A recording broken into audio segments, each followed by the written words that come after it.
Some years ago, a well-known prophetic leader said, "You are as close to God as you want to be." And in fact, Jesus has opened the way for us to draw near to God. Hebrews 10:19-23. Since we have confidence to enter the holy place by the blood of Jesus, by a new and living way which he inaugurated for us through the veil, that is, his flesh, and since we have a great high priest over the house of God, let us draw near with a sincere heart and full assurance of faith, having our hearts sprinkled clean from an evil conscience." Unquote.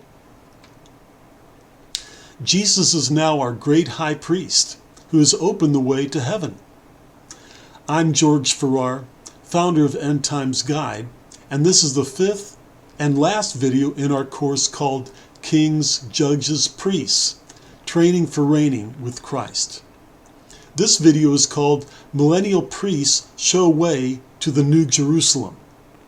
The New Jerusalem is now in heaven. After the millennium, after the last judgment, the New Jerusalem will come down from heaven to earth. Revelation 21:2-3. I saw the holy city, New Jerusalem, coming down out of heaven from God, made ready as a bride adorned for her husband. And I heard a loud voice from the throne saying, "Behold, the tabernacle of God is among men, and he will dwell among them, and they shall be his people, and God himself will be among them." We see here that the tabernacle of God the Father is now in the New Jerusalem in heaven.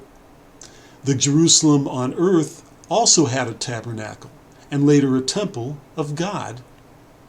That tabernacle, then temple, was a copy of God's temple in heaven, where Jesus now ministers as our great high priest. Hebrews 8:1-5 says, "We have such a high priest who has taken his seat at the right hand of the throne of the majesty in the heavens, a minister in the sanctuary and in the true tabernacle, which the Lord pitched, not man. For every high priest is appointed to offer both gifts and sacrifices. So it is necessary that this high priest, Jesus, also has something to offer.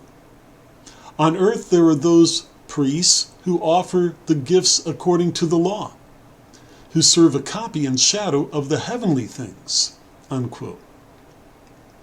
The priests on earth served in a temple which copied the temple in heaven. Only the priests could go inside that temple. Everyone else stayed outside and could only go as far as the altar of sacrifice. The Jews will build a new temple before Jesus comes, as we see in Revelation 11:1-2. When Jesus comes, he will fill that temple with such glory that he will need to purify even the priests before they can enter that glory. This is from Malachi 3:1-4. "And the Lord whom you seek will suddenly come to his temple. But who can endure the day of his coming? And who can stand when he appears? For he is like a refiner's fire. He will purify the sons of Levi, including priests and Levites, and refine them like gold and silver, so that they may present to the Lord offerings in righteousness." Unquote. These priests were from the family of Levi. It is called the Levitical priesthood. As we saw in the second video, the Levitical priesthood will serve unbelievers who come to the temple and will go no further than the altar of sacrifice. But these unbelievers will see believers go beyond the altar to the glory-filled temple as far as they can endure the glory. These believers of the millennium, who are not yet glorified, will have priests who can endure the glory. At that time, we will be priests with glorified bodies as our rewards. Some of us will be able to draw nearer to the Lord than others, because we will differ in glory according to our different rewards. Remember how John and James asked Jesus in Mark 10:37, "Grant that we may sit, one on your right and one on your left, in your glory." Jesus said he would not grant that then. Quote, "It is for those for whom it has been prepared." I think that implies that it was already prepared, but whoever sat there would first have to qualify for it. The millennial priesthood would seek to prepare believers and qualify them to draw as near to the Lord as possible. The Lord himself will have access to the New Jerusalem in heaven because he is our great high priest there forever. But now we already have access by the Spirit to be seated with Christ in the heavenly places, as we see in Ephesians 2:6. But our glorified bodies will have different positions in his glory. One on his right, one on his left, and others in different positions. Of course, we will have plenty of freedom of movement, but in relation to his throne, one will sit on his right, one on his left. The 24 elders will surround him, and others will have different positions. Jesus is already preparing places for us according to the way we live for him now. John 14:2 says, "In my Father's house are many dwelling places. If it were not so, I would have told you, for I go to prepare a place for you."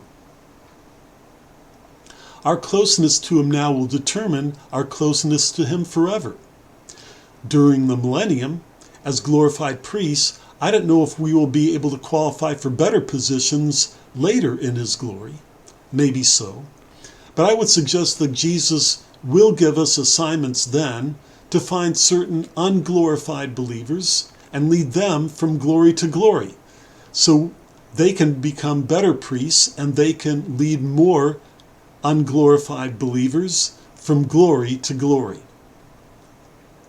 Because when the New Jerusalem comes down from heaven, we will be prepared as a bride adorned for her husband. Revelation 21:2. As priests, we will prepare God's people to enter that overwhelming glory. 1 Peter 2:5 says that now we are already, quote, "being built up as a spiritual house for a holy priesthood," unquote. I don't think that the church has yet really begun to fulfill that calling. We can say we believe in the priesthood of believers, but how much are we really drawing people from glory to glory? In the millennium, we are called a kingdom of priests, and the whole world will be filled with his glory. So we will not only draw the nations to his glory in Jerusalem, we will bring his glory to the nations. The periods of restoration will not only bring rebuilding to those nations, but also glory. Isaiah 61:4-6. Then they will rebuild the ancient ruins. They will raise up the former devastations, and they will repair the ruined cities, the desolations of many generations. Strangers will stand and pasture your flocks, and foreigners will be your farmers and your vine dressers. But you will be called priests of the Lord, unquote. As priests, we will not be doing the labor of rebuilding, farming, etc. But as it says in verse 6 again, "But you will be called priests of the Lord. You will be spoken of as ministers of our God. You will eat the wealth of nations, and in their riches you will boast." The word riches there actually means glory. You will boast in the Lord about the glory that comes to the nation you serve. How does that glory come? Through the church. The church will serve as more of a priesthood than ever before. When the church gathers now, you usually have a building with seats, and you have a stage with a worship band, and a pulpit and or microphone. That works well for worship, for preaching, for teaching, and even for prophesying to a mixed congregation. A mixed congregation of believers, seekers, and unbelievers mostly cannot understand the deeper mysteries of the faith. 1 Timothy 3:9. A mixed congregation cannot endure very much glory. It's like being in the courtyard in front of the temple, not in the temple itself. How many of our churches are a copy of the temple in heaven? Actually, some churches are becoming that way. They've added a house of prayer that attracts more God-oriented believers. And some churches may even have something like a most holy place, where a select few may encounter more glory. Just as Jesus brought only 3 select disciples to the Mount of Transfiguration. But we should take care not to develop a hierarchy which becomes fleshly and oppressive. During the millennium, that won't happen in the Lord's churches. We will bring glory that comes and remains, and nothing fleshly will be able to stand before it. We will just need special places in the churches in the millennium for the glory to remain, especially if a church serves as a host for glorified believers. At that time, the fivefold ministry will be appointed by the Lord. Ephesians 4:11-12. And he gave some as apostles, and some as prophets, and some as evangelists, and some as pastors and teachers for the equipping of the saints. Verse 15. We are to grow up in all aspects into him who is the head, even Christ. Unquote. The fivefold ministry includes all the aspects in which we grow into Christ. But the whole thing is a priesthood drawing people closer to God. Evangelists draw unbelievers close enough to Christ to believe in him. Pastors care for the flock and draw the whole flock as close to God as they can, depending on the size of the flock, whether it's about 50 or about 100 or 1,000 or more. It's the teachers and especially the prophets and apostles who may have more opportunity to draw really close to God. Because in 1 Corinthians 12:28 says, and God has appointed in the church first apostles, second prophets, third teachers. Verse 31 says these are the greater gifts. The greater gifts can bring greater glory. Of course, teachers and prophets operate at different levels. Some teach or prophesy to about 10 or in the hundreds or in the thousands or more. I would suggest that those who teach or prophesy to the smallest number can usually draw that number closer to God than they can a larger crowd. As far as apostles go, I can't find a full definition of apostle in any one scripture, but from a wide range of scriptures, I get the general idea that an apostle has experience and authority in all the fivefold ministries. And so he is qualified to oversee those ministries. All 5 ministries are implied when Paul describes his apostleship in Romans 1:1-5. It says, Paul, a bondservant of Christ Jesus, called as an apostle, set apart for the gospel of God, that's evangelist, which he promised beforehand through his prophets in the Holy Scriptures, that implies a pretty deep familiarity with prophecy, concerning his Son, verse 5, through whom we have received grace and apostleship to bring about the obedience of faith among all the Gentiles, unquote. I hope I'm not stretching it too far to say that to really bring about obedience requires teaching obedience and pastoring the flock to follow in the obedience of faith. But in this passage, Paul speaks first of himself as a bondservant. A bondservant obeys every wish of his master. In fact, the New Testament identifies fewer people as bondservants than as apostles. And I would think that people will more likely learn obedience from an apostle whom they see obeying Christ in everything. As glorified priests, we will also fully obey Christ. That is why he will send us to appoint in his name first apostles, second prophets, third teachers, and then pastors and evangelists, to draw his church to grow up in all aspects into him. Ephesians 4:15. Not only to experience his glory, but to grow up in his glory and to keep going from glory to glory until all the glory of the New Jerusalem comes down. That is our destiny in Christ. So how do you go from here to there? Start where you are. Examine yourself where you are. The fact that you've been listening to these scriptures is a good start. Next, see how to apply these scriptures to your life and to your assignment in your church. How much are you obeying God in what you're doing now? He may not give you more to do until you fully obey Him well now. That includes not only in church, but in your family, your friendships, and your work. In all those areas, you can seek to bring people closer to God. I need to do that better myself. How much more can you, by yourself, experience God's glory? Are you just reading scripture and saying prayers and singing songs? Or are you seeking to experience God in His Word, in prayer, and in worship? Are you accountable to a leader with whom you can share your experiences to see what is really of God and to possibly share with others? Can you find your way to a place where the glory is coming down on a group of people, no matter how large or small that group? Can you bring that glory back to your church and your family and your neighbors? Can you help your church prepare to make room for more glory encounters?